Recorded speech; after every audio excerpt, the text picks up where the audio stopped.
O temperamento dos reis ingleses tem sido diverso ao longo do tempo.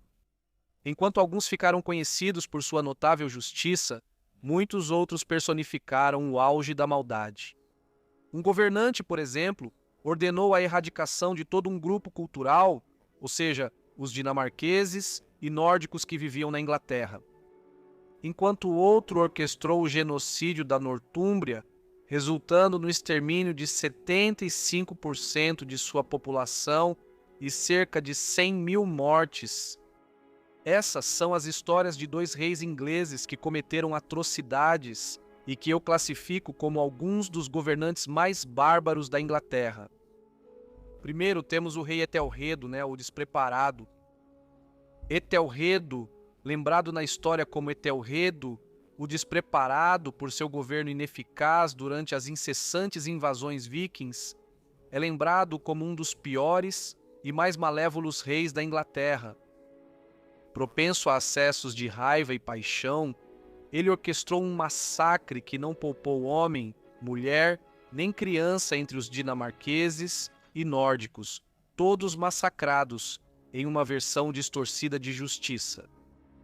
Esta é a história de Etelredo, o despreparado, o monarca que falhou em unir seus exércitos, perdeu todo o seu reino e ordenou o assassinato de inocentes. Esta é a sua história. Etelredo nasceu no ano de 966, cerca de 3 décadas após a unificação da Inglaterra, no auge da Era Viking. Seu pai era o rei Edgar da Inglaterra, que pertencia a uma orgulhosa linhagem de reis, descendentes de Alfredo, o Grande, da Casa de Wessex. A mãe de Etelredo se chamava Elfrida. Ela foi a primeira rainha oficial da Inglaterra e uma figura política poderosa. Etelredo também tinha um meio-irmão mais velho chamado Eduardo, que era filho de outra mãe. O pai de Etelredo, Edgar, morreria jovem com apenas 33 anos quando Etelredo ainda era uma criança. A liderança da Inglaterra agora seria disputada.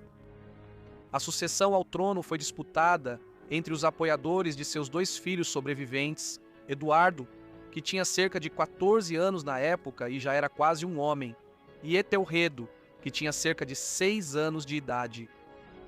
Eduardo subiria ao trono 2 semanas após a morte de seu pai e foi descrito como um jovem instável e violento. Ele governaria o reino por 2 anos até ser assassinado enquanto visitava seu irmão mais novo, Etelredo, do lado de fora do castelo de Corfe. Quase todas as narrativas apontam que a assassina foi a mãe de Etelredo, que foi retratada oferecendo refrescos ao rei após sua longa viagem, enquanto seu servo o apunhalava pelas costas. Dentro de 1 ano após a morte de Eduardo, seu irmão mais novo, Etelredo, foi confirmado como rei dos ingleses e coroado em Kingston no ano de 978. Devido à juventude do rei, sua mãe serviria como regente até sua maioridade no ano de 984. Muitas fontes apontam que a mãe de Etelredo orquestrou o assassinato ou até mesmo matou o rei Eduardo ela mesma, deixando a ascensão de Etelredo ao trono marcada por regicídio e derramamento de sangue. Disse que o arcebispo, no dia de sua coroação, profetizou desgraça sobre ele porque ele chegou ao trono através do assassinato de seu irmão. Etelredo foi descrito como um homem bonito e gracioso, e houve grande alegria entre o povo quando ele atingiu a maioridade e ascendeu oficialmente ao trono. No entanto, por quase 2 séculos, os vikings haviam saqueado a Inglaterra impiedosamente, chegando até a estabelecer muitos assentamentos na região. O mais famoso desses foi o Danelaw, uma terra onde os costumes dos homens do norte dominavam sobre os dos anglo-saxões. Durante a juventude de Etelredo, a Inglaterra havia experimentado um período de paz. No entanto, os vikings logo bateriam à porta durante o seu reinado. Durante o governo inicial de Etelredo, ele se casou com Elfgifu de York, e o casal teria muitos filhos juntos, sendo o mais notável deles Edmundo Braço de Ferro. Etelredo logo abandonaria seus primeiros conselheiros e isso pode ter levado a muitas decisões ruins. Seu nome histórico, o despreparado, não implica que ele faltava energia ou recursos, mas sim que ele era imprudente e não conseguiu manter a lealdade de seus súditos. Durante todo o reinado de Etelredo, ele foi impulsivo, apaixonado e muito cruel. Era comum para Etelredo apoiar-se em seus favoritos na corte, que ele não escolhia por nenhum outro motivo além de serem seus amigos. Durante o início do governo de Etelredo, um favorito inútil do rei chamado Etelcine teve considerável influência sobre o jovem rei e o levou a cometer muitos atos de opressão. Por seu conselho, Etelredo reivindicou uma propriedade pertencente ao bispado de Rochester. Alguma violência se seguiu e no ano de 986, Etelredo cercou o castelo de Rochester, mas não conseguiu tomá-lo. Isso mostra como o início do reinado do rei foi marcado por conflitos internos e discórdias causados por ele mesmo. Do outro lado do mar, os vikings estavam mais uma vez de olho na Inglaterra, em busca de pilhagem e glória. O rei adolescente da Inglaterra, Etelredo, estava um tanto despreparado. Na década de 980, um pequeno grupo de dinamarqueses e nórdicos desceria sobre o litoral inglês. Southampton, Cheshire e Thanet, assim como Devon e Cornualha, foram todos atacados e devastados. Os súditos do rei foram mortos, roubados, suas mulheres capturadas e suas casas queimadas. O jovem Etelredo estava cheio de desprezo, seus olhos em chamas de fúria.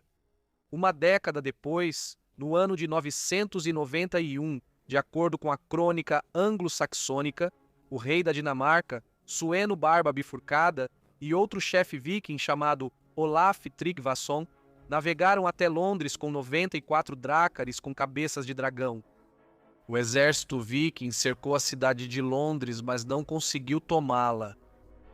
Após o cerco, a crônica relata que eles cometeram o pior mal que qualquer exército poderia fazer, queimando e saqueando, matando pessoas, tanto pelo mar quanto pela costa. Olaf chegou a derrotar e matar o conde Brynot de Essex, fazendo com que o rei Ethelred preferisse subornar os vikings em vez de unir seus nobres e declarar guerra. O resultado foi um pagamento de Danegeld de 10.000 libras de prata, enfraquecendo ainda mais o reino. Do reinado de paz e prosperidade de Edgar, a Inglaterra agora havia se tornado um centro de ataques e saques vikings, pois o reinado de Elredo lembrava a época em que o reino da Inglaterra estava dividido e era composto por vários reinos diferentes. Embora Etelredo tivesse pago os vikings, diferentes bandos de guerra ainda saqueavam o reino. Os anos de 997, 998 e 999 foram especialmente ruins. A crônica anglo-saxônica descreve esses anos. Eles queimaram e destruíram tudo o que encontraram pelo caminho. As forças de Kent foram até lá para enfrentá-los e bravamente entraram na batalha. Mas, infelizmente, eles cederam e fugiram rápido demais, pois não tinham o apoio que deveriam ter tido, e os dinamarqueses ficaram com o controle do local do massacre. No ano 1000, a força viking deixaria a Inglaterra rumo à Normandia. Esse alívio repentino dos ataques permitiu ao rei Etelredo reunir seus pensamentos, recursos e exércitos. Sua fúria culminaria na devastação de Strathclyde. O rei liderou pessoalmente um exército até Cumberland, que era um reduto dos dinamarqueses, e devastou o país vingando-se. Os constantes ataques vikings à Inglaterra, dos anos 980 até o ano 1000, afetaram significativamente a saúde mental do jovem rei Etelredo, cujas fronteiras e terras vinham sendo devastadas e queimadas desde que ele assumiu o trono. Todas as tentativas de seus condes de repelir os vikings foram mal sucedidas e resultaram em derrota, morte ou extorsão. No ano de 1001, a esposa e a mãe de Etelredo morreram, prejudicando ainda mais o estado mental do rei. A devastação de Strathclyde foi um dos primeiros arroubos passionais de Ethelredo, mas não seria o último. Ethelredo logo se casaria com Emma da Normandia no ano de 1002 para apaziguar as hostilidades que estavam crescendo entre a Inglaterra e a Normandia. O casal teria 3 filhos juntos: Eduardo, o Confessor, Alfredo Etheling e Goda. O ano de 1002 foi o começo do fim para Ethelredo, pois sua própria fúria semearia as sementes de sua própria destruição. Ele havia chegado ao seu limite e sua raiva e paixão acabariam dominando-o. Ethelredo agora tentaria se livrar de seus inimigos por meio da traição, em resposta a uma ameaça percebida contra sua vida e sob a justificativa de que os dinamarqueses estavam conspirando para matá-lo. O rei deu ordens para que todos os homens dinamarqueses vivendo na Inglaterra fossem mortos. Instruções secretas foram enviadas em cartas do rei para cada cidade do Danelau, garantindo que o banho de sangue acontecesse simultaneamente em todo o reino no fatídico dia 13 de novembro. Como esse era um tempo de paz entre os ingleses e os dinamarqueses, os colonos estrangeiros desprevenidos foram subitamente tomados pelo terror. Homens, mulheres e crianças foram massacrados sem piedade. Os historiadores acreditam que houve uma perda significativa de vidas e que a purga dos nórdicos na Inglaterra gerou divisão entre os anglo-saxões e dinamarqueses que viviam pacificamente na Inglaterra. Esse tipo de etnocídio é lembrado como o massacre do dia de São Brício. O rei Ethelredo faz referência ao massacre em uma carta real, onde descreve o genocídio como um extermínio mais do que justo. Isso reflete que todos aqueles anos de ataques vikings fizeram com que Ethelredo se tornasse extremamente amargo em relação aos nórdicos e dinamarqueses. Ele matou muitos guerreiros vikings durante a devastação de Strathclyde e organizou o assassinato de milhares de colonos escandinavos, agricultores, camponeses e nobres igualmente, que culminou no massacre do dia de São Brício. Infelizmente para o rei Ethelredo, Gunhild, a irmã do rei Sweyn Barba Furcada, o rei da Dinamarca, seria morta no massacre junto com seu marido e filhos.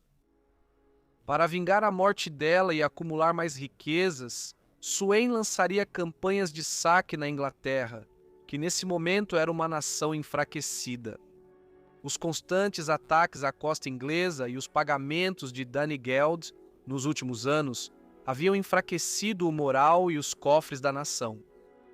Sweyn faria incursões na Inglaterra entre os anos de 1003 e 1005, realizando campanhas em Wessex e Anglia Oriental, queimando e devastando ainda mais o reino. Sweyn acabou voltando para a Dinamarca depois que a milícia da Anglia Oriental o enfrentou em batalha, resultando em um empate. No ano de 1009, os vikings de Joms, um grupo de mercenários vikings vindos de seu castelo em Jomsborg, no Mar Báltico, voltariam sua atenção para o reino da Inglaterra.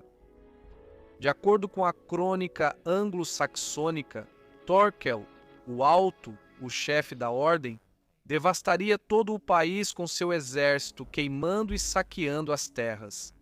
A crônica anglo-saxônica afirma que o vasto exército hostil, que chamamos de exército de Thorkel, logo seguiu para a Cantuária, e a cidade teria sido subjugada rapidamente se os cidadãos não tivessem desejado a paz primeiro.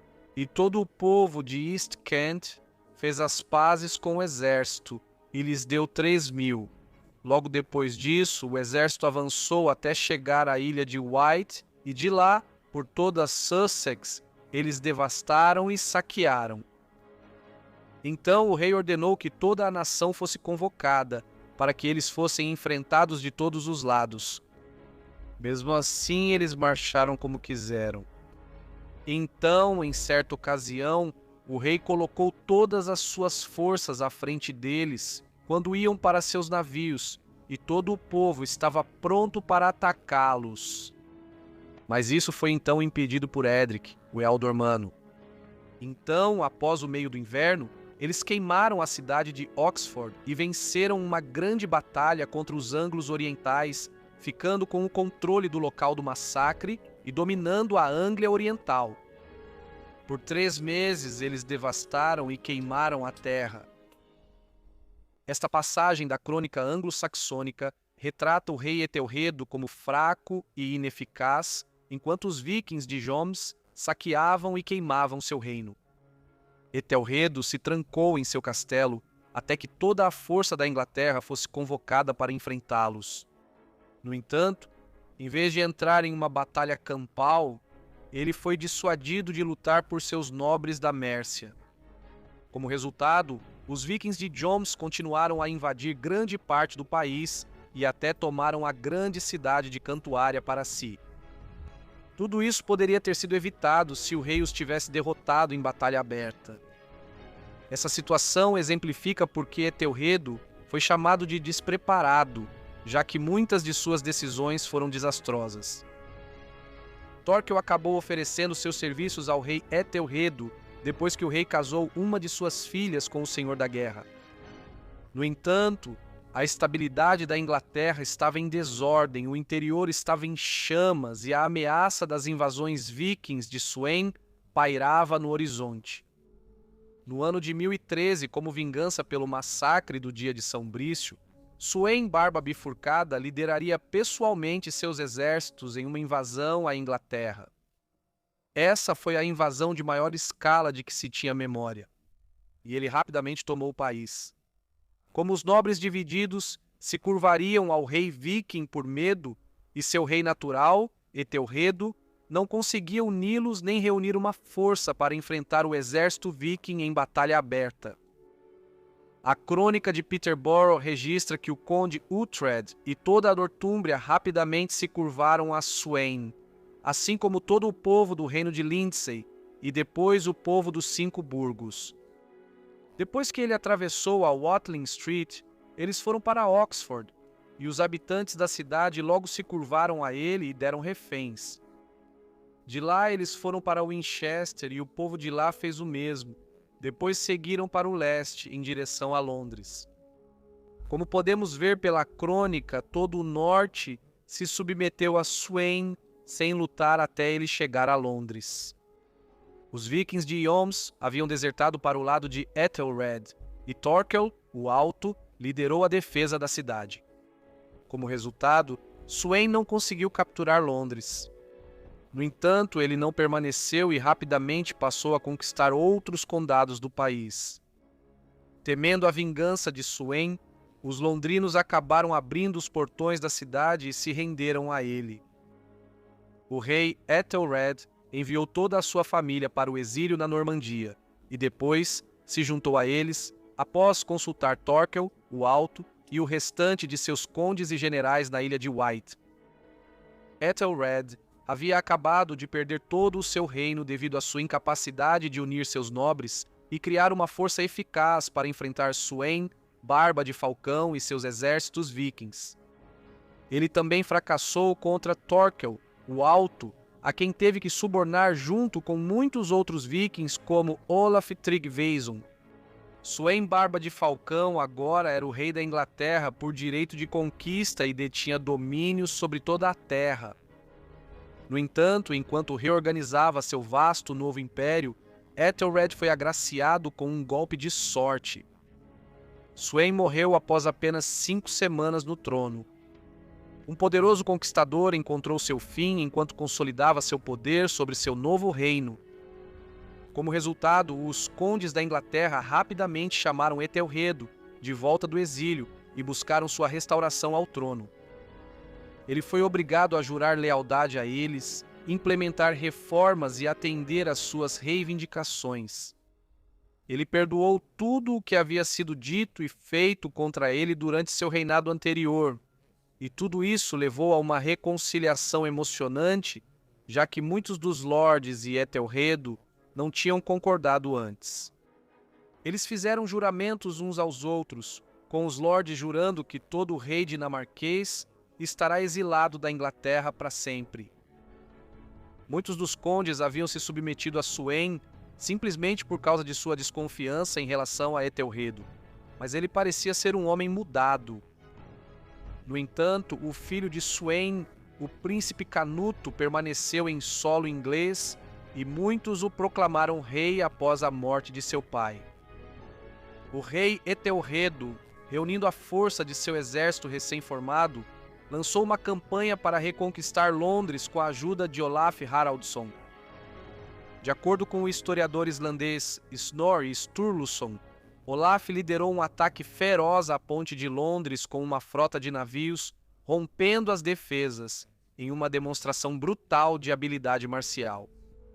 Com sangue e fogo, ele ajudou Etelredo a reconquistar Londres e outras fortalezas por todo o país. Em abril do ano 1014, Canuto e seu exército, sentindo que os ventos da guerra estavam mudando contra eles, decidiram se retirar da Inglaterra. A partida deles deixou os aliados de Canuto para enfrentar a vingança de Etelredo, e eles foram caçados e aniquilados sem piedade. Seus gritos foram silenciados pela espada. Etelredo agora tinha toda a Inglaterra novamente em suas mãos. As pessoas que apoiaram a invasão de Sueno foram punidas e algumas foram mortas. Em um caso, 2 irmãos, Morcar e Sigfrid, foram mortos e seus bens foram tomados por Etelredo. A viúva de Sigfrid, Eadgit, foi aprisionada em um mosteiro. No entanto, ela havia chamado a atenção do filho de Etelredo, Edmundo Braço de Ferro. Ele sequestrou Ealdgith do mosteiro e se casou com ela, desafiando seu pai, Etelredo. Edmundo fez isso para consolidar sua própria base de poder nas Midlands e, ao mesmo tempo, recebeu a submissão do povo dos 5 burgos.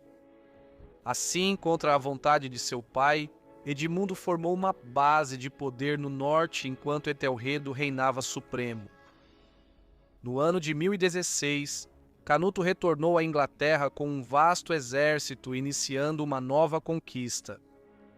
Edmundo se juntaria a seu pai, o rei Etelredo, em Londres para defender contra os invasores vikings. No entanto, Etelredo logo adoeceu e morreu em 23 de abril do ano 1016, aos 50 anos de idade. Ele deixou seu filho Edmundo Braço de Ferro para defender o reino contra as forças de Canuto, levando a uma série de batalhas decisivas, mas essa é uma história para outro momento. Etelredo é frequentemente lembrado como um rei ruim e perverso, em grande parte devido ao massacre dos dinamarqueses e nórdicos na Inglaterra, conhecido como o Massacre do Dia de São Brício. Apesar das inúmeras desgraças que aconteceram durante seu reinado, incluindo várias invasões vikings, ele se mostrou incapaz de lidar com esses problemas de forma tão eficaz quanto seus predecessores, como Alfredo ou Etelstano, e é considerado extremamente fraco em comparação. Embora tenha tido mais de 10 filhos, acredita-se que o reinado de Etelredo, o Despreparado, contribuiu para a eventual queda da Casa de Wessex cerca de 50 anos após sua morte. De modo geral, Etelredo, o Despreparado, é lembrado como um dos piores e mais brutais reis da Inglaterra. Guilherme, o Conquistador, teve uma vida marcada por triunfos extraordinários e uma ambição implacável. Órfão ainda jovem e nascido fora do casamento, seus primeiros anos foram marcados por turbulência e violência, enquanto nobres normandos rivais disputavam o controle do jovem duque. Apesar desses desafios, Guilherme subjugou parentes traiçoeiros e consolidou seu domínio sobre a Normandia. Na década de 1050, Guilherme surgiu como um sério candidato ao trono inglês, então ocupado por seu primo sem filhos, Eduardo, o Confessor. Após a morte de Eduardo em janeiro do ano de 1066, Haroldo Godwinson reivindicou a coroa. Mas Guilherme argumentou que Eduardo já havia prometido a coroa a ele e que Haroldo havia jurado apoiar sua reivindicação. Em setembro do ano de 1066, Guilherme invadiu a Inglaterra, derrotando e matando Haroldo na lendária Batalha de Hastings.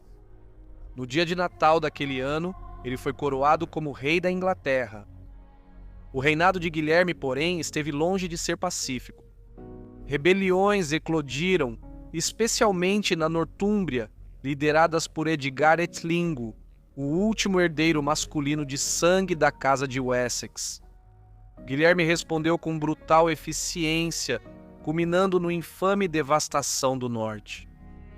Aldeias foram queimadas até o chão, plantações e rebanhos destruídos e populações inteiras massacradas, deixando até 100.000 mortos. E relatos de canibalismo entre os sobreviventes famintos. O cronista Orderico Vitalis escreveu amargamente: o rei não poupou esforços para caçar seus inimigos. Ele matou muitas pessoas e destruiu casas e terras. Não posso dizer nada de bom sobre esse massacre brutal. Deus vai puni-lo. Mesmo depois que seu controle sobre a Inglaterra se fortaleceu, a dissidência continuou. Alguns condes normandos se rebelaram contra ele, criticando seu governo severo e ilegitimidade, chamando-o de usurpador. Embora a rebelião dos condes tenha sido esmagada, mais tarde seu próprio filho, Roberto Curthus, se rebelou e ficou do lado dos inimigos de Guilherme. E, segundo relatos, derrubou Guilherme do cavalo em batalha. Só se conteve depois de reconhecer a voz do pai através do capacete. Embora tenha sido deserdado a princípio no leito de morte de Guilherme, Roberto foi posteriormente perdoado e recebeu a Normandia, enquanto Guilherme Rufo, o segundo filho, herdou a Inglaterra. Como guerreiro, Guilherme era imbatível em seu auge. Sua liderança tornou os normandos quase invencíveis. A crônica anglo-saxônica reflete sobre seu legado. O rei Guilherme era um homem de grande sabedoria e poder formidável, mais honrado e poderoso do que qualquer um de seus antepassados. Ele era bondoso com os bons, mas implacavelmente severo com qualquer um que ousasse se opor à sua vontade. Esta é a história dele. O ancestral de Guilherme era o primeiro duque da Normandia, Rollo. Ele era um invasor viking que cercou a cidade de Chartres no ano de 911. Embora o cerco tenha resultado em uma derrota para os vikings, Rollo e um pequeno grupo de seus guerreiros conseguiram escapar e, por causa disso, os ataques na França continuaram. Os franceses abriram negociações com Rollo para acabar com a violência, resultando em um tratado que estabeleceu o Ducado da Normandia. Rollo foi batizado e ajudou o rei Carlos, o Simples, a defender seu reino, chegando até a adotar o nome de batismo de Roberto. Rollo também se casaria com Gisla, filha de Carlos, e seus descendentes se tornariam cristãos, perdendo rapidamente sua cultura viking e tornando-se normandos. Guilherme nasceu no ano de 1027. Ele era filho de Roberto, o duque da Normandia, mas Guilherme era de nascimento ilegítimo e quando seu pai morreu, ele ainda era jovem, tendo 7 ou 8 anos de idade. Ele sucederia seu pai em 1035 e assumiria o título de Duque da Normandia, mas vários de seus parentes, incluindo Guido da Borgonha, seu primo, acreditavam ter um direito melhor ao título. Guilherme foi apoiado por seu tio-avô, o arcebispo Roberto, assim como pelo rei Henrique I da França. Mas no ano de 1037 o arcebispo morreria e a Normandia rapidamente mergulharia no caos. Senhores poderosos achavam que ter o jovem Guilherme sob sua custódia lhes daria poder sobre a Normandia. Muitos nobres normandos travaram suas próprias guerras particulares durante a infância de Guilherme, o que levou a muitas histórias de que Guilherme foi escondido várias vezes nas casas de camponeses. Então, o reinado de Guilherme, o bastardo, não começou bem. Ele enfrentaria vários anos de conflitos internos. O cronista Guilherme de Jumièges relatou que o tutor do duque, seu professor e seu mordomo foram todos mortos por rebeldes, e muitos membros da família estendida de Guilherme tentaram depô-lo. No ano de 1046, os inimigos de Guilherme decidiram finalmente atacar. Eles tentariam emboscá-lo e matá-lo, mas o plano falhou. Os nobres rebeldes, liderados por Guido da Borgonha, levantariam um exército estimado em mais de 20.000 homens, sabendo que a resposta seria severa. Após escapar da emboscada, Guilherme cavalgou diretamente até a corte do rei Henrique, que queria proteger seu vassalo e aliado. O próprio rei Henrique levantou um exército de cerca de 10.000 homens e então marchou sobre a Normandia. O resultado seria a Batalha de Valijan. No verão do ano de 1047, o exército do rei Henrique se juntou à força normanda, muito menor, do duque Guilherme, no coração do território rebelde. Durante a primeira parte da batalha, Ralph Tesson, um barão normando, decidiu trair os rebeldes e se juntou ao exército de Guilherme e do rei. A batalha consistiu principalmente em uma série de escaramuças de cavalaria. O exército rebelde superava o exército real em número, mas lhe faltava liderança. Guilherme provaria sua habilidade militar aqui e lutaria na linha de frente ao lado do rei. Após perder várias escaramuças e muitos homens, o exército rebelde se desfez e então se viu fugindo para salvar a própria vida. O exército real perseguiu de perto, massacrando os rebeldes aos milhares e empurrando os remanescentes do exército para o rio Orne. Um espectador registrou que os corpos dos cavaleiros rebeldes que tentaram atravessar o rio eram tão numerosos que os corpos inchados bloquearam um moinho enquanto o rio levava os corpos rio abaixo. Enquanto o exército real empurrava grande parte do exército rebelde para o oeste, Guy da Borgonha e suas forças sobreviventes escaparam para suas terras no leste e se entrincheiraram no castelo de Brian. Apesar de um longo cerco, Guilherme não conseguiu forçar o castelo a se render até o ano de 1050, e durante esse tempo, ele não conseguiu afirmar sua autoridade em todo o seu reino. O rei francês havia apoiado Guilherme na Batalha de Valijan, mas no ano de 1052, ele decidiu se voltar contra Guilherme, talvez temendo sua crescente influência sobre a Normandia, e liderou uma aliança de barões franceses contra ele. Duas forças invadiriam a Normandia, uma vinda do nordeste da França e a segunda entrou no leste da Normandia e começou uma devastação generalizada.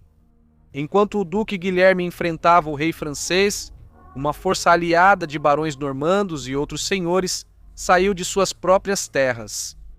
A força francesa estava amplamente dispersa e era um alvo fácil para as forças normandas. O confronto feroz durou muitas horas, mas os franceses saíram com pesadas perdas. Guy, o conde de Ponthieu, foi capturado durante a batalha.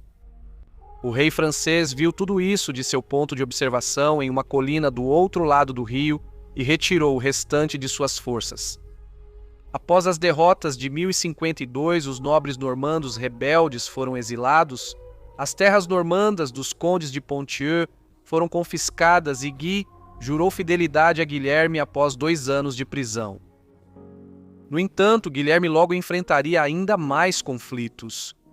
Em 1057, o exército do rei Henrique e de Godofredo Martel marcharia para a Normandia, com o objetivo de invadir e conquistar. Suas forças logo começaram a saquear e pilhar.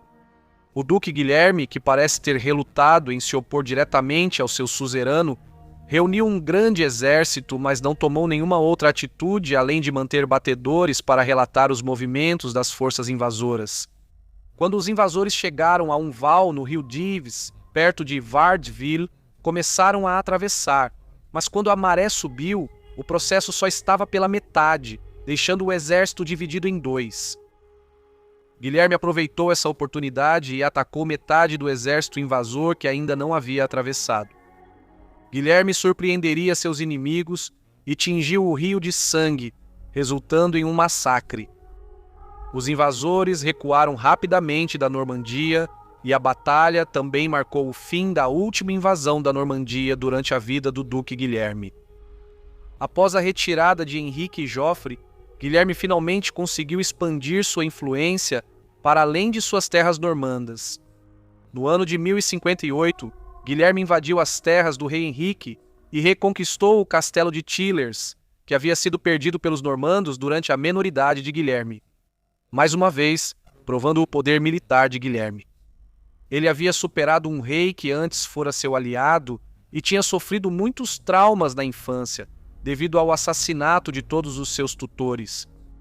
Esse sofrimento, no entanto, fez com que Guilherme emergisse mais forte e mais resistente. Os reis o temiam, e agora ele era um dos senhores mais poderosos da França. Antes do reinado de Eduardo, o Confessor, no século XI, o trono inglês esteve sob influência viking após a conquista da Inglaterra por Sueno Barba Bifurcada e seu filho Canuto, o Grande. Quando o trono voltou para a linhagem saxônica, seu poder estava bastante diminuído.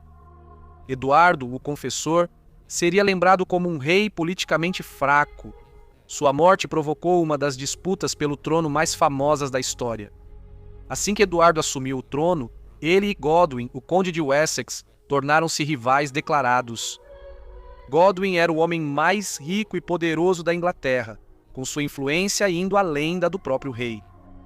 No entanto, o rei Eduardo encheu sua corte de normandos, já que ele havia crescido na Normandia, para onde foi exilado durante o primeiro reinado dos reis vikings da Inglaterra. Os condes saxões ficaram ressentidos com o rei Eduardo, que se cercava de normandos na corte inglesa, e à medida que isso acontecia, Eduardo viu seu poder diminuir. Os líderes dos antigos reinos da Inglaterra, Wessex, Mércia e Nortúmbria, estavam se afastando de seu rei, sendo o conde Godwin de Wessex o mais influente entre eles. Como Eduardo não tinha herdeiro, Godwin preparou seu filho Haroldo para se tornar o próximo rei da Inglaterra. E após a morte de Godwin, seu filho Haroldo Godwinson assumiria o condado de Wessex. No ano de 1064, Haroldo enfrentaria uma visita desastrosa à Normandia. Por algum motivo desconhecido, ele havia embarcado em um navio e naufragado no território de Guy de Ponthieu, um vassalo de Guilherme, o duque da Normandia. Guilherme fez com que Guy entregasse seu prisioneiro e então, como condição para a libertação, exigiu que Haroldo jurasse lealdade a ele, tendo como alternativas prováveis a morte ou o cativeiro permanente em uma masmorra. Haroldo fez o juramento. Aos olhos de Guilherme, sua ascensão ao trono inglês agora seria mais tranquila. No ano de 1065, Eduardo, o Confessor, ficou muito doente e morreria no dia 5 de janeiro do ano de 1066. Diversos alegaram que deveriam ser o próximo rei da Inglaterra. As reivindicações ao trono desses homens eram baseadas em laços de sangue, juramentos, parentesco e ligações com reis anteriores. Cada reivindicação ao trono era forte. Havia Edgar, o Eteling, que era neto do rei Edmundo Braço de Ferro e filho de Eduardo, o Exilado.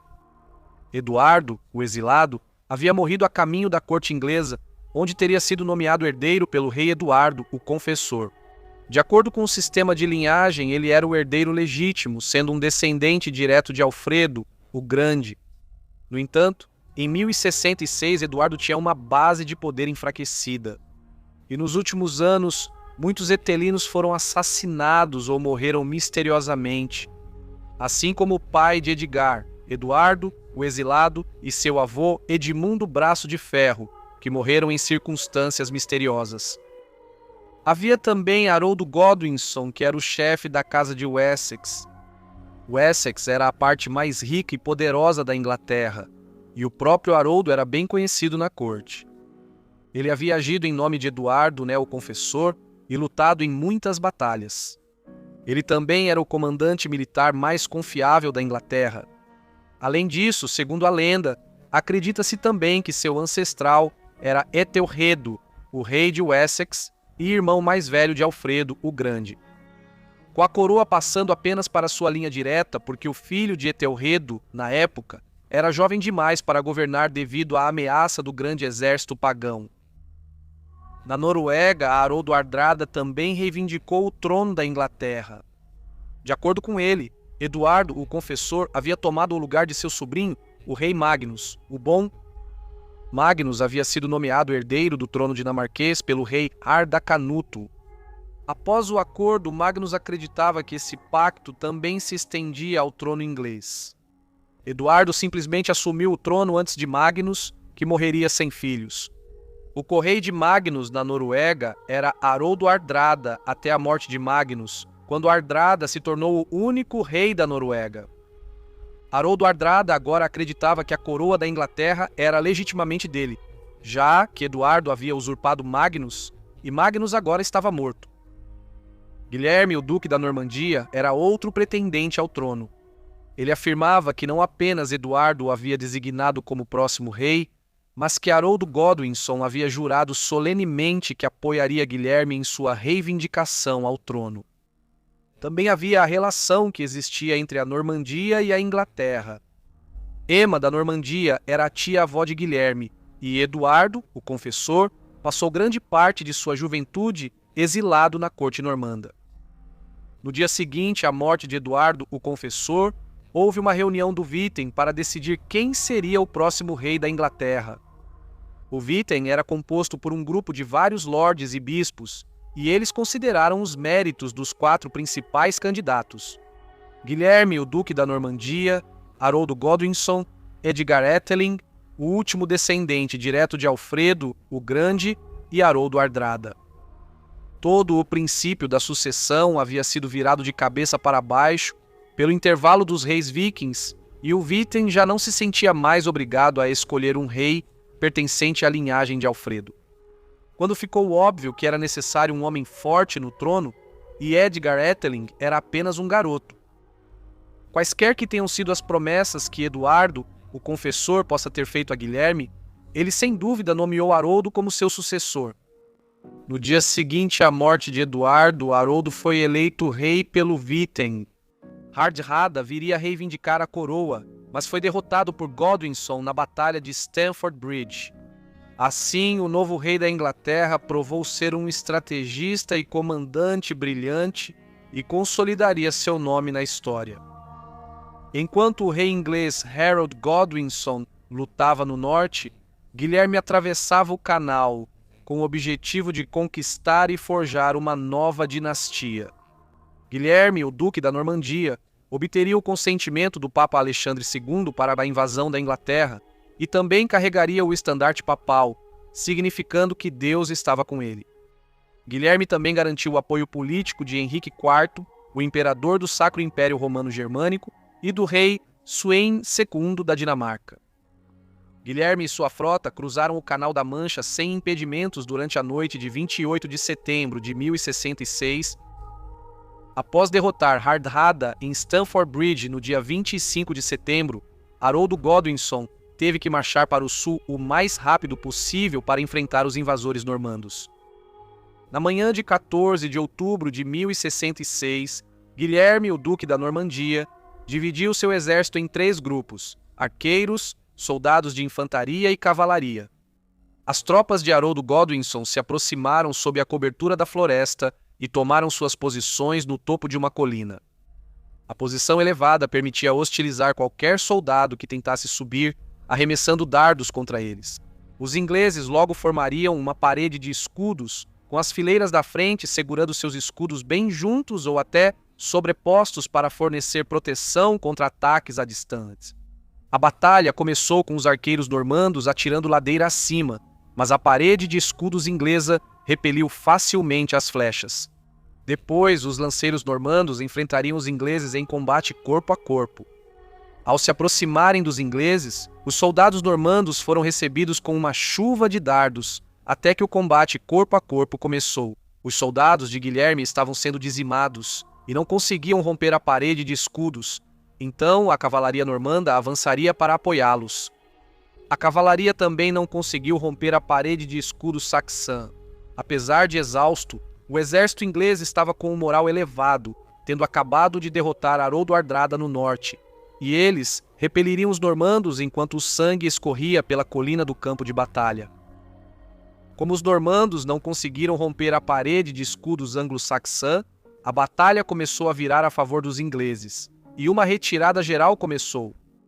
Então, espalhou-se um boato de que o Duque Guilherme havia sido morto na luta. Algumas das tropas normandas recuaram em direção ao mar, perseguidas pelos ingleses, que finalmente deixaram suas posições no topo da encosta. Ao ver a fuga de seu próprio exército, Guilherme, bem vivo, tirou o capacete para que todos pudessem reconhecê-lo e cavalgou entre suas tropas em retirada, gritando e gesticulando. Depois de terem estado tão perto da derrota, os cavaleiros normandos retornaram à linha de frente e ajudaram Guilherme a liderar um contra-ataque contra as forças inglesas que os perseguiam. Os ingleses reformaram sua parede de escudos e a batalha continuou. A batalha continuou por horas, e com a luz do outono desaparecendo, os normandos fizeram um último esforço para tomar a colina. Nesse momento, muitos lordes saxões já haviam sido mortos, incluindo 2 dos próprios irmãos do rei Haroldo Godwinson, que caíram durante a luta. Isso incentivaria o rei da Inglaterra a lutar até o amargo fim. O próprio Godwinson estaria no meio da luta, matando muitos soldados inimigos, mas acabaria sendo morto no caos da batalha. De acordo com um relato, descreve em detalhes gráficos como ele foi morto a golpes por 4 cavaleiros normandos. O primeiro, atravessando seu peito com a ponta da espada através do escudo, encharcou a terra com uma torrente de sangue jorrando. O segundo decepou sua cabeça abaixo da proteção do elmo, e o terceiro perfurou o interior de sua barriga com uma lança. O quarto decepou sua coxa e levou embora o membro cortado. Guilherme de Malmesbury afirmou que Haroldo morreu por uma flecha no olho que perfurou seu cérebro e que um cavaleiro o feriu ao mesmo tempo.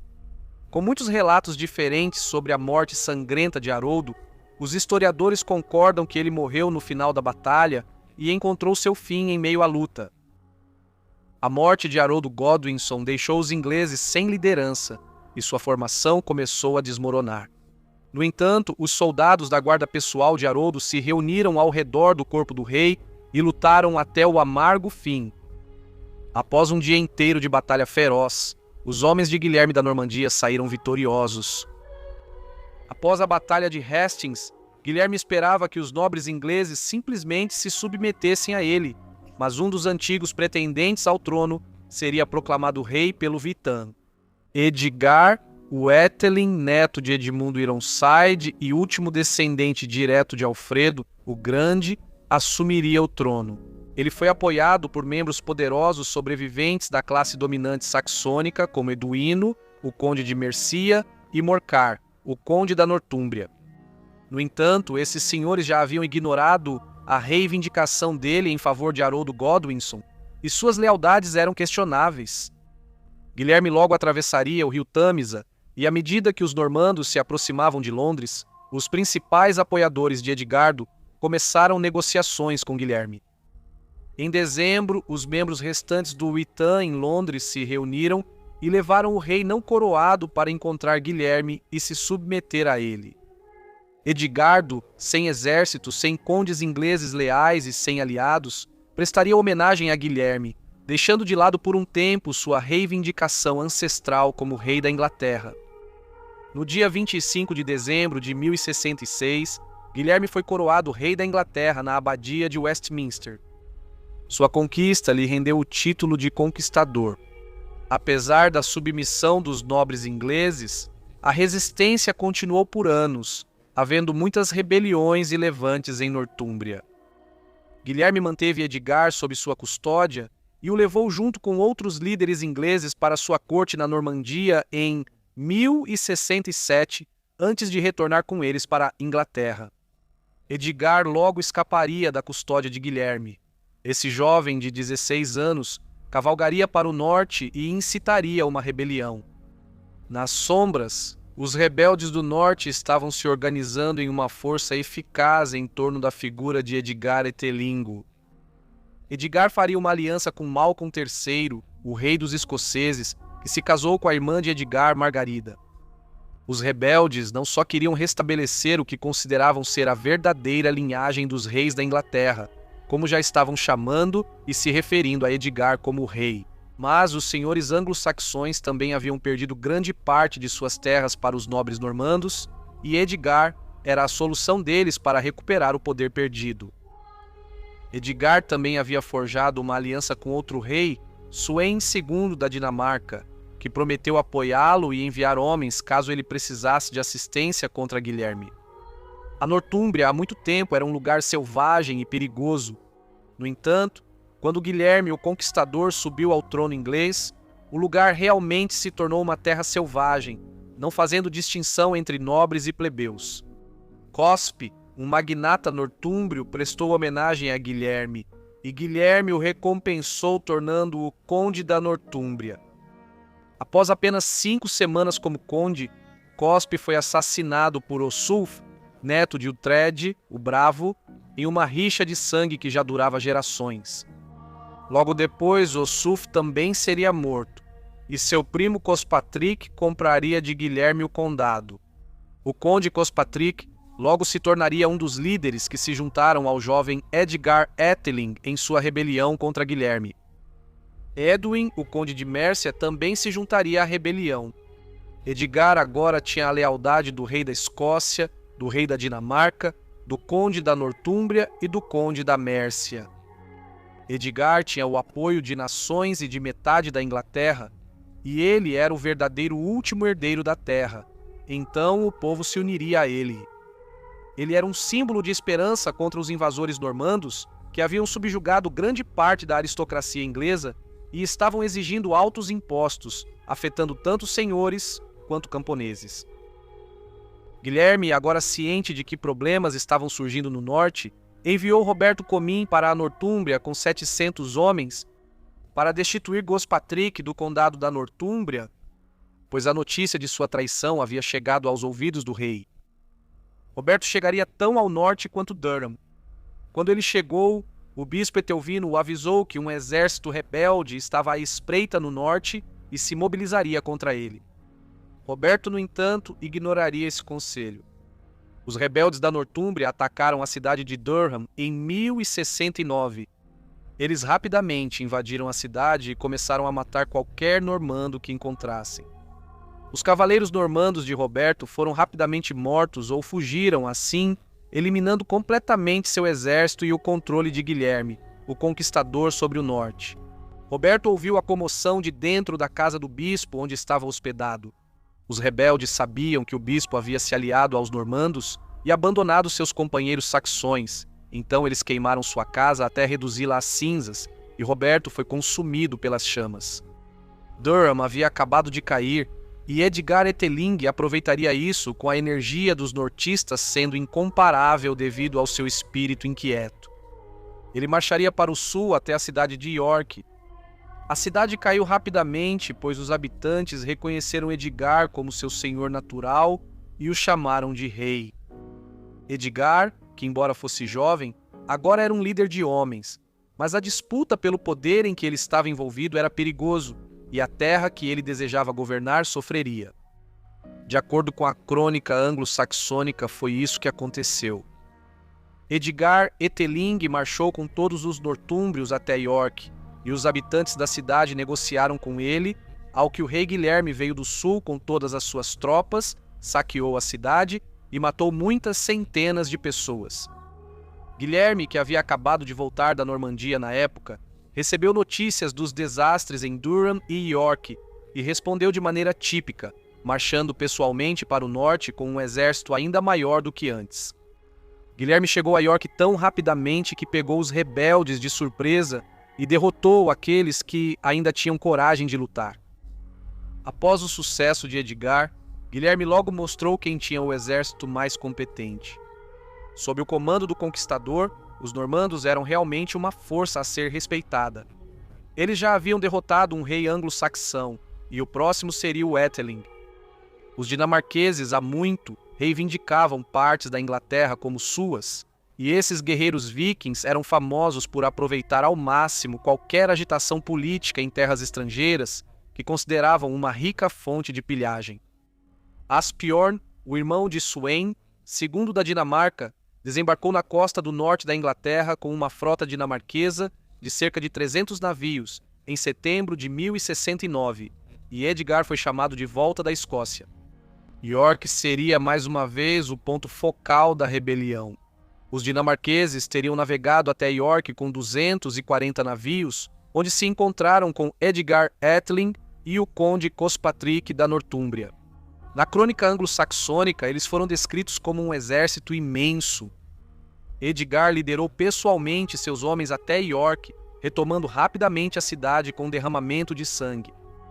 No caos, O castelo normando ali foi demolido, o massacre foi registrado, e muitos franceses caíram, e muitos prisioneiros foram levados de volta para os navios dos dinamarqueses. Edgar mais uma vez havia derrotado as forças de Guilherme e retomado o norte.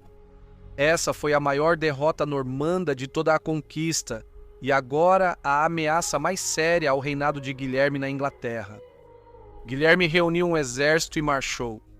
Quando o rei finalmente chegou ao seu destino, encontrou uma cidade vazia. Os dinamarqueses haviam recuado pelo rio Trent com suas vastas riquezas de York, e Edgar e seus aliados já tinham partido. Sem uma frota própria, Guilherme não pôde perseguir os dinamarqueses, e assim voltou à antiga política dos reis anglo-saxões e pagou para que eles deixassem as costas inglesas. Para deixar claro a qualquer um que tivesse interesse no norte da Inglaterra, Guilherme decidiu passar o Natal de 1069 em York, chegando até a transferir a corte real para lá. Guilherme estava dizendo ao país que o norte era dele e que ele o manteria por quaisquer meios necessários. O conquistador voltou-se para os rebeldes, pois eles não estavam prontos para enfrentar seu exército em uma batalha campal. Então, Guilherme empregaria uma estratégia que incapacitaria seu inimigo, mas que também mancharia sua alma para sempre. Edgar retaliaria e lideraria um ataque marítimo ao reino de Lindsey, que era um pequeno reino anglo-saxão que havia sido absorvido pela Nortúmbria. Edgar provaria novamente seu valor e lideraria seus homens na ação pessoalmente para provar ainda mais que era digno de ser rei. No entanto, o ataque terminou em desastre, com a maioria dos seguidores de Edgar sendo mortos. O próprio Edgar conseguiu escapar com vida com um punhado de seguidores reais e então se reuniu ao restante de seu exército. No início do ano de 1070, Guilherme avançou contra Edgar e os outros líderes ingleses que haviam se refugiado com seus seguidores restantes em uma região pantanosa e os colocou em fuga. Edgar então retornou à Escócia. O rei Guilherme estava ficando cansado da rebelião no norte. Era como se a região tivesse declarado sua independência, então o conquistador decidiu agir para quebrar os nortistas em corpo e espírito. Orderico Vital era um monge que nasceu em Shropshire em 1075, filho de mãe saxã e pai normando. Ele foi um cronista que escreveu uma das grandes crônicas contemporâneas dos séculos XI e XII, sobre a Normandia e a Inglaterra anglo-normanda. Ele geralmente elogiava o rei Guilherme em seus escritos, mas escreveu o seguinte sobre a devastação do norte. O rei não poupou esforços para caçar seus inimigos. Ele matou muitas pessoas e destruiu casas e terras. Em nenhum outro lugar ele mostrou tanta crueldade e, para sua vergonha, não fez nenhum esforço para controlar sua fúria, punindo inocentes junto com os culpados. Ele mandou que plantações, rebanhos, ferramentas e alimentos fossem reduzidos a cinzas. Mais de 100.000 pessoas morreram de fome. Eu elogiei William várias vezes neste livro, mas não posso dizer nada de bom sobre esse massacre brutal. Deus vai puni-lo. Qualquer rebelde remanescente no norte da Inglaterra foi caçado impiedosamente e executado ou torturado. O norte, mais uma vez, se tornou uma terra sem lei, com as pessoas sendo forçadas a comer o que encontrassem, desde cachorros até cadáveres humanos. Sim, os nortúmbricos recorreram ao canibalismo para sobreviver. O norte estava em chamas, vilarejos inteiros e campos foram queimados, homens, mulheres e crianças mortos à espada, ou talvez tenham sofrido um destino ainda pior, definhando até que a morte os levasse. Os aliados de Edgar perdiam poder aos poucos. O rei Sweyn, segundo da Dinamarca, havia sido subornado por William e o norte estava em chamas. Edgar fugiria de volta para a Escócia com seus aliados. No caminho, o conde Edwin da Mércia foi assassinado, traído por sua própria comitiva. Gospatrick, o conde da Nortúmbria, não conseguia alimentar nem transportar um exército, pois suas terras estavam em cinzas e o espírito de seu povo quebrado. Edgar permaneceu em segurança na Escócia até 1072. Guilherme então invadiria a Escócia, cujo rei era o último rebelde com grande influência. Ele então forçou o rei Malcolm a se submeter à sua suzerania. Os termos do acordo eram a expulsão de Edgar da Inglaterra sob pena de morte. A rebelião de Edgar havia terminado. Agora sem aliados, ele partiu para a França, mas o azarado Edgar naufragou na costa da Inglaterra devido a uma tempestade violenta. Ele conseguiu escapar para a Escócia mais uma vez, onde foi persuadido por Malcolm a fazer as pazes com William e retornar à Inglaterra como seu súdito.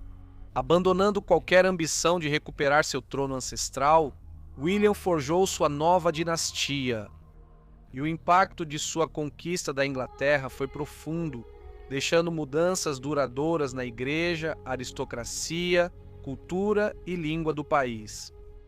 A conquista aproximou a Inglaterra da França, estabelecendo laços que persistiram durante toda a Idade Média. Sua administração mesclou aspectos do governo inglês e normando, criando um novo sistema que lançou as bases para o futuro reino inglês medieval. O massacre do povo da Nortúmbria por ele, conhecido como Devastação do Norte, foi o que lhe permitiu consolidar seu poder. No ano de 1075, enquanto o rei Guilherme estava na Normandia, uma rebelião eclodiu na Inglaterra. Dois nobres poderosos, Ralph de Gael, o conde da Anglia Oriental, e Rogério, o conde de Hereford, conspiraram para derrubá-lo no que ficou conhecido como a Revolta dos Condes. Ralph, que já havia lutado bravamente na Batalha de Hastings, era amplamente admirado por sua coragem e força de caráter. O cronista Alderico Vitalis registrou algumas das queixas que levaram os rebeldes a agir. Entre elas, a principal era a repressão implacável de Guilherme tanto às ameaças reais quanto às imaginárias ao seu governo. Aos olhos dos conspiradores, Guilherme era um tirano indigno da coroa. Eles o denunciavam como um usurpador nascido bastardo e afirmavam que seu governo era ofensivo tanto a Deus quanto aos homens. Eles o acusavam de envenenar seus próprios convidados e parentes, além de orquestrar a morte de Conan da Bretanha, um nobre admirado por toda a região. Eles também condenavam seu tratamento severo com aliados e soldados que lutaram por ele, dizendo que foram recompensados com terras estéreis ou com nada. A ganância dele, afirmavam, o levou a tirar até isso deles. Em resumo, Guilherme era odiado, e eles acreditavam que sua morte traria alegria para muitos. Apesar dos planos ousados, a revolta começou a desmoronar antes mesmo de começar. Waltheof, o conde da Nortúmbria e o último conde anglo-saxão remanescente, perdeu a confiança no plano. Conhecido por sua bondade e piedade, Waltheof revelou a conspiração a Guilherme. Embora alguns acreditem que ele esperava por misericórdia, Guilherme o mandou prender e 1 ano depois executá-lo. Sua morte chocou o povo. Muitos passaram a vê-lo como um mártir, e um culto mais tarde se formou em torno de sua memória. Dizia-se que a execução injusta de Walteufo lançou uma maldição sobre Guilherme pelo resto de sua vida. Após a confissão de Walteufo, a rebelião teve pouco tempo para ganhar força. Ralph fugiu para a Dinamarca em busca de reforços, enquanto sua esposa Emma ficou para trás para defender o castelo de Norwich. Guilherme, ainda na Normandia, confiou em seus comandantes na Inglaterra para reprimir a revolta. O castelo de Norwich foi logo sitiado e acabou se rendendo. Emma e a guarnição receberam permissão e foram enviadas em segurança à Bretanha. Enquanto isso, Canuto, o irmão do rei da Dinamarca, finalmente chegou com uma frota de 200 navios, mas ele chegou tarde demais. A rebelião já havia sido esmagada. Os dinamarqueses atacaram a costa inglesa, mas logo voltaram para casa sem causar nenhum impacto real. A crônica anglo-saxônica até afirmou: mas eles não ousaram arriscar uma batalha com o rei Guilherme, preferindo ir para York, onde invadiram a Catedral de São Pedro, e tendo levado muitos tesouros de lá, foram embora novamente. Guilherme voltou para a Inglaterra ainda naquele mesmo ano para lidar com a ameaça dinamarquesa persistente, deixando sua esposa, a rainha Matilde, governando a Normandia durante sua ausência. Ele passou o Natal em Winchester, onde lidou com as consequências da rebelião fracassada, uma que seria lembrada não apenas por sua ambição, mas pelo fim trágico do último grande conde inglês. Roberto, o filho mais velho de Guilherme, o Conquistador, era em sua juventude um homem de coragem e habilidade excepcional nas atividades militares. Ele há muito tempo detinha o título de conde e desfrutava de um papel oficial, ainda que um tanto simbólico, na corte de seu pai. 2 vezes, os barões haviam jurado lealdade a ele como futuro governante e ele havia sido formalmente reconhecido como herdeiro de seu pai. Apesar dessas honrarias, Roberto não exercia nenhum poder real. Guilherme, sempre um governante cauteloso e autoritário, não tinha intenção de abrir mão da autoridade durante sua vida. Embora pudesse ter concedido títulos para manter as aparências, ele continuava sendo o único senhor de seus domínios. Para um jovem príncipe como Roberto, mantido em ociosidade cerimonial e cercado por jovens nobres inquietos, isso era ao mesmo tempo frustrante e perigoso. Naturalmente, Roberto desejava independência e um domínio próprio, uma renda, uma corte própria e responsabilidades adequadas para um futuro rei. Mas Guilherme recusou, temendo que isso pudesse minar seu governo. O descontentamento cresceu, e os companheiros ambiciosos de Roberto atiçaram as chamas. Incentivado pelos conselhos imprudentes deles, Roberto ousadamente se aproximou de seu pai e exigiu que o governo da Normandia fosse entregue a ele imediatamente. Guilherme recusou categoricamente, explicando que a Normandia era dele por direito de nascimento e a Inglaterra por conquista. Seria impensável entregá-las prematuramente. Embora a discussão tenha chegado a um impasse, uma rebelião aberta não estourou imediatamente, mas então ocorreu um incidente, relatado pelo cronista Oderico Vital, que faria Roberto perder o controle. Um dia, seus irmãos mais novos, Guilherme Rufo e Henrique, jogaram um penico cheio sobre sua cabeça como uma brincadeira. Humilhado e enfurecido, Roberto começou uma briga violenta com eles, que só foi interrompida pela intervenção do pai deles. Quando Guilherme não puniu os irmãos mais novos, Roberto sentiu que sua dignidade havia sido insultada. Naquela mesma noite, Roberto reuniu sua guarda pessoal e cavalgou até Rouen numa tentativa precipitada de tomar o castelo de surpresa. Ao fazer isso, ele cometeu traição aberta. Furioso, Guilherme ordenou a prisão dos rebeldes, espalhando o medo entre suas fileiras e frustrando seus planos. Alguns foram capturados, enquanto outros atravessaram a fronteira. A situação piorou quando Guilherme descobriu que sua esposa, a rainha Matilde, mãe do próprio Roberto, vinha enviando dinheiro secretamente ao filho. Roberto logo ganhou o apoio do rei Filipe da França, e juntos reuniram um exército formidável. Agora, Guilherme foi forçado a responder à ameaça crescente. Os rebeldes estavam atacando sua fronteira nordeste, trazendo medo ao campo. Em resposta, ele posicionou tropas perto da fronteira e, determinado a detê-los, marchou para sitiar a fortaleza de Derbois no auge do inverno, logo após o Natal do ano de 1078. Por 3 semanas o cerco continuou como era costume na época. Cavaleiros de ambos os lados lançaram desafios formais e batalhas em pequena escala irromperam entre guerreiros escolhidos a dedo.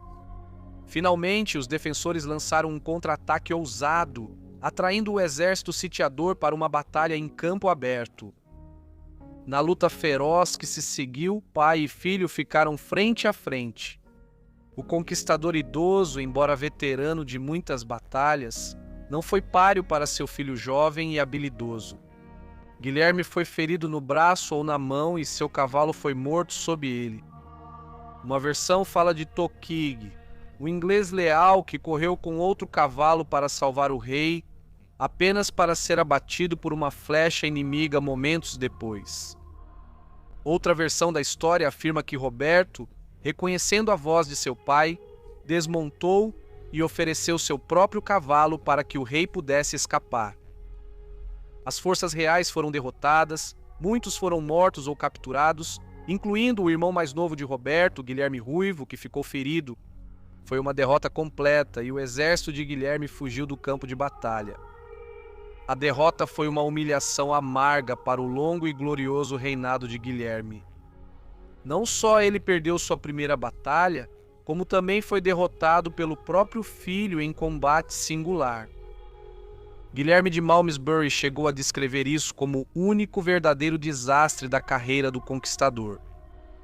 Enfurecido não só pela traição, mas também pela vergonha pessoal de ter sido ferido e derrubado do cavalo pelo próprio filho, disse que Guilherme lançou uma terrível maldição sobre Roberto, jurando deserdá-lo para sempre. Não se sabe muito sobre os movimentos de Guilherme entre os anos de 1082 e 1084. O historiador David Bates sugere que a falta de detalhes provavelmente significa que nada particularmente notável aconteceu e que grande parte disso ocorreu no continente, fora do registro da crônica anglo-saxônica. Uma coisa que de fato aconteceu foi que, no ano de 1082, Guilherme mandou prender seu meio-irmão Odo.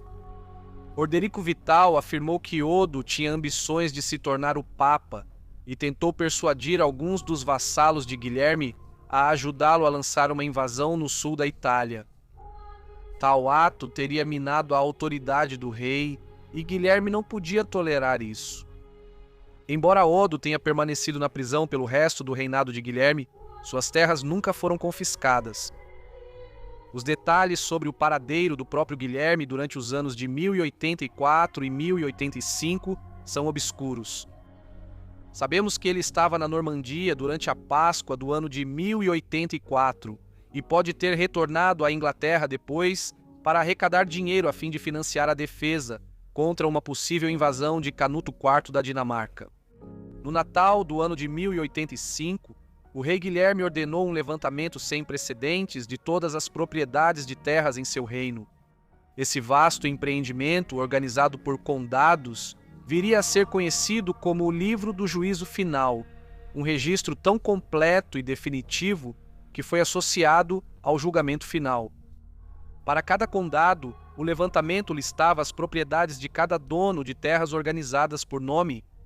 Ele detalhava quem possuía cada parcela de terra antes da conquista normanda, seu valor atual, os impostos devidos e os recursos que continha, como o número de camponeses, arados, gado e outros bens. Até o dia 1º de agosto do ano de 1086, o trabalho estava em grande parte concluído. A crônica anglo-saxônica registra que, nesse dia, Guilherme recebeu os resultados finais e todos os principais nobres do reino se reuniram para jurar lealdade a ele mais uma vez, no que ficou conhecido como o Juramento de Salisbury. Embora as razões exatas de Guilherme para encomendar o levantamento do Domesday permaneçam incertas, provavelmente ele serviu a vários propósitos. Para catalogar obrigações feudais, esclarecer disputas sobre terras e, talvez mais importante, avaliar e justificar o aumento da tributação real. No ano de 1085, espalhou-se a notícia, dada como certa, de que o rei Canuto da Dinamarca, filho do rei Sueno II, estava se preparando para invadir a Inglaterra. Ele havia se casado com a filha de Roberto, o conde de Flandres, e com seu apoio pretendia conquistar o reino. Na época, o rei Guilherme estava na Normandia. Ao saber da ameaça iminente, ele voltou às pressas para a Inglaterra, trazendo consigo um vasto exército de cavalaria e infantaria, uma força maior do que o país já havia visto. O exército era tão imenso que as pessoas se perguntavam como o país poderia alimentá-los todos. Para sustentar seus soldados, o rei ordenou que fossem alojados e alimentados pela população local, com cada proprietário de terras responsável por fornecer de acordo com o tamanho de sua propriedade. Isso causou grande sofrimento em todo o país. Em preparação para uma possível invasão, Guilherme também ordenou que as terras próximas à costa fossem devastadas, para que quaisquer invasores encontrassem pouco saque ao chegar. Por fim, notícias confiáveis chegaram a Guilherme de que os planos do rei Canuto haviam sido frustrados e a invasão não aconteceria. Em resposta, Guilherme permitiu que parte de seu exército voltasse para casa, enquanto o restante permaneceu estacionado na Inglaterra durante o inverno, pronto para defender o reino. Guilherme deixou a Inglaterra perto do final do ano de 1086 e retornou ao continente. Ao chegar, ele organizou o casamento de sua filha Constança com o duque Alan da Bretanha, uma aliança estratégica destinada a fortalecer sua posição contra os sempre atentos reis franceses. Enquanto isso, seu filho mais velho, Roberto, ainda aliado à coroa francesa, continuava a provocar agitação. Suas ações foram tão provocativas que Guilherme sentiu-se compelido a liderar uma campanha militar contra a França no ano de 1087. No final do verão daquele ano, o rei Guilherme apareceu de repente com suas forças diante dos portões de Montes. Os habitantes da cidade e a guarnição dispersa foram pegos completamente de surpresa e fugiram em meio ao caos. Guilherme e seus homens avançaram pelos portões em perseguição, saquearam a cidade e a incendiaram. Foi um ato brutal de vingança, mas desse triunfo incendiário, o conquistador retornou à Normandia como um homem moribundo. Seja por doença ou por um ferimento de batalha, os últimos dias de Guilherme haviam começado. Em seu leito de morte, Guilherme tomou uma decisão crucial. Seu filho mais velho, Roberto, não herdaria a coroa da Inglaterra. Essa honra, ele declarou, iria para seu segundo filho, Guilherme Rufo. O rei moribundo, ao que parece, teria ficado feliz em deserdar Roberto completamente. No entanto, Roberto já havia sido formalmente reconhecido como seu herdeiro há muito tempo, jurado pelos barões e já reconhecido como Duque da Normandia. Em suas horas finais, Guilherme refletiu que não possuía a Inglaterra por direito hereditário, mas sim por favor divino e vitória em batalha sobre Haroldo Godwinson. A Inglaterra, ele raciocinou, não cabia a Roberto reivindicá-la. A Normandia, no entanto, havia sido prometida legalmente a ele e essa concessão não poderia ser retirada. Conselheiros ao lado do leito do rei o incentivaram a perdoar seu filho, temendo que Guilherme pudesse partir deste mundo com o ódio ainda ardendo em seu coração. Por fim, reunindo forças para dominar seu orgulho, o rei invocou Deus e seus nobres como testemunhas ao perdoar Roberto e reafirmar seu direito à Normandia. Guilherme morreu pouco depois, por volta dos 59 anos de idade. O legado de seu reinado foi profundo. Sua conquista da Inglaterra trouxe mudanças profundas que remodelaram a identidade da nação. A igreja foi reorganizada, a aristocracia anglo-saxônica foi substituída por senhores normandos e a língua inglesa começou a absorver uma enxurrada de francês normando, influenciando profundamente seu desenvolvimento. Culturalmente, politicamente e linguisticamente, a Inglaterra foi transformada de um reino anglo-escandinavo em um reino anglo-normando. O reinado de Guilherme também realinhou o lugar da Inglaterra no mundo. Os laços com a Escandinávia enfraqueceram, sendo substituídos por vínculos cada vez mais profundos com a Europa continental, especialmente com a França. Seu governo lançou as bases da monarquia inglesa medieval, mesclando tradições normandas e anglo-saxônicas em um novo sistema de governo. Mesmo após sua morte, Guilherme seguiu sendo tema de debate. Cronistas como Guilherme de Poitiers elogiaram sua sabedoria e força, enquanto a crônica anglo-saxônica ofereceu uma visão muito mais crítica, condenando seu governo autoritário. Mas um fato permanece claro. A conquista de Guilherme não foi apenas uma troca de reis, mas uma transformação de uma nação. A crônica anglo-saxônica oferece esta reflexão sobre o rei Guilherme em seus últimos dias. Se alguém deseja entender que tipo de homem foi o rei Guilherme, a glória que ele alcançou e as muitas terras sobre as quais ele governou, então vamos descrevê-lo. Nós que um dia contemplamos seu rosto e caminhamos em seus salões, este rei Guilherme, de quem agora falamos, Era um homem de grande sabedoria e poder formidável, mais honrado e poderoso do que qualquer um de seus antepassados. Ele era bondoso com os bons, aqueles que amavam a Deus e andavam na retidão, mas era implacavelmente severo com qualquer um que ousasse se opor à sua vontade. Agradeço imensamente a todos os meus membros. A contribuição de vocês torna esses vídeos possíveis. Um agradecimento especial para Stephanie Hassan, Teresa Lux e John Seitz. Se gostou do vídeo, curta, inscreva-se e compartilhe. E eu vejo todos vocês em breve para mais um Perfis Históricos.